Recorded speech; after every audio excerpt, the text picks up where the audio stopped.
वाळपय शिक्षण संस्था संचलित वाळपयच्या हनुमान विद्यालयान गांधी जयंती व्हडा उमेदीन मनयली।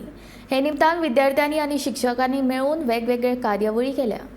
तसेच विद्यार्थ्यांनी वाळपय बाजारा वाठारांत सायकल रॅली काढून जागृती मोहीम केली। या कार्यावळीक शिक्षक आणि हेर लोक हाजीर आशिल्ले।